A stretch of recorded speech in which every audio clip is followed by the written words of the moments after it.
Say what? Movie, fucking movie! What? Fucking boobies? You some kind of escort service? No!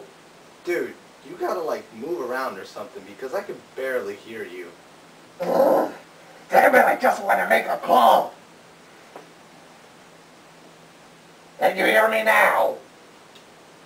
Nope. How about now? Nope. Now? Nope, sorry, I still can't hear you. Ugh, this is fucking bullshit! Ugh. That was odd.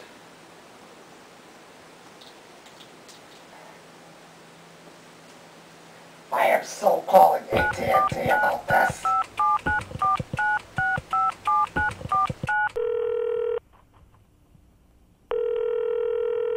Hello and welcome to AT&T. We appreciate you choosing our shitty service. For quality protection purposes, this phone call will be recorded. For billing service, press 1. For additional line installation, press 2. For a free pamphlet on how to make scary phone calls instead of asking people what their favorite scary movie is, press 3. For customer service, press 4. You have not picked the following, so please wait to be connected with an agent that can care less about your situation at hand.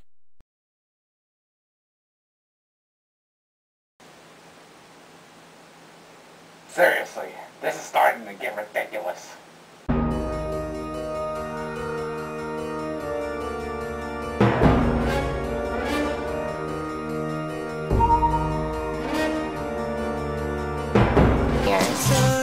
Okay, everyone, Bridgeport High's prom king and prom queen are...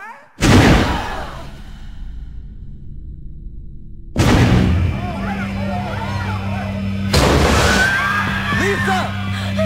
Lisa! Oh my God! 3 years ago, this guy, he got obsessed with a young female student. He went psycho. He's been in a maximum security prison up until 3 days ago. Claire? He's somewhere in this hotel. Is anybody here? Hello? Donna. Oh, I've missed you.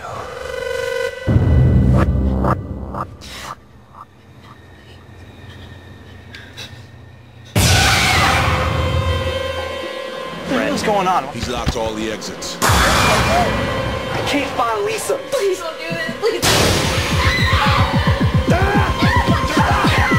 I got officers down. I need backup now. Where is she? Oh.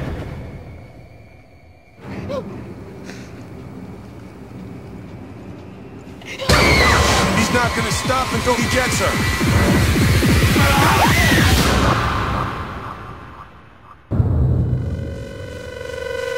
Hi, Spidey here again, and welcome to the continuation of the 31 Nights of Fright Movie-thon.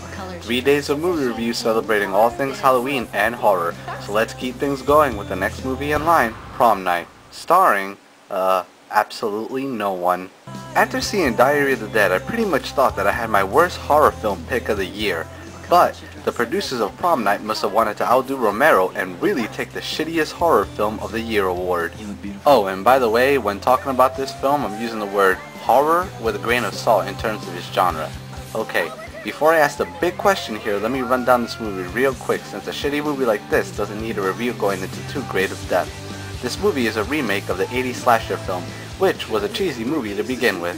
So you have a teacher who's obsessed with a girl, and after a while the teacher goes nuts and is taken to prison. Years later he breaks out and seeks revenge at her prom.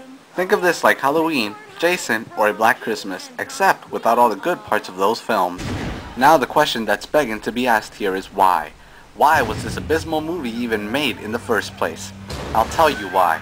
Because it was made so its name can earn money for its studio and producers. This is the type of movie that gives remakes a bad name. Not only was this remake not needed, but it wasn't even better than the original, which wasn't good to begin with. I mean, how much do you have to fucking suck to be bested by a movie that's outdated by at least 20 years and was bad? Studios seem to think that if they use the name of a popular movie or series, then it will earn them money with very little effort, and you know what? Although it's wrong, they are right. Let me throw you an example here. If a new Jason movie were to come out, then automatically it would do great at the box office, even if it were to suck. The name alone is enough to generate money and would get goofy fans flocking to throw their money away. And this is exactly the case with this film. It's simply trying to earn off of its name. Let's just get to the film. The movie itself fails in every single way, and this is just another one of those craptastic teen horror movies which have to be the worst type of horror movie ever. The cast of this movie is also filled with a bunch of nobodies whose performances are so horrible that I'd rather sit in a dark room and hear nails scratch on a chalkboard for 90 minutes. And the plot? It's paper thin and stupid, and the villain is cartoonish rather than scary. While we're on the topic of the villain, he has to be the sorriest excuse for a villain in the history of horror. He's a regular guy with a hat and a knife. That's it. How's a villain supposed to be remotely scary or threatening when he isn't even one bit scary or threat for that matter? I mean seriously, in reality my little brother can kick this dude's ass and continue to party. He's a normal guy with a knife in a building full of people chasing a group. With those kind of odds, is such a thing supposed to be scary? Oh wait, I forgot, it's not. Dialogue in the movie is also utter shit and painful to sit through. I mean seriously, with lines so cheesy and bad, I'd rather just watch the cartoonishly evil villain running around not being scary for 90 minutes. The film also doesn't stay true to the original film. With the first film, at least people could enjoy the gore and somewhat scary scenes, but given that this is a teen horror flick, there is no blood or scenes of horror. Look, if you want to watch Prom Night, I highly suggest you watch the original one instead. It's cheesy, but it's still better than this piece of shit. Has gore, and stars the legendary Scream Queen Jamie Lee Curtis. Prom Night 2008 gets a 2 out of 10.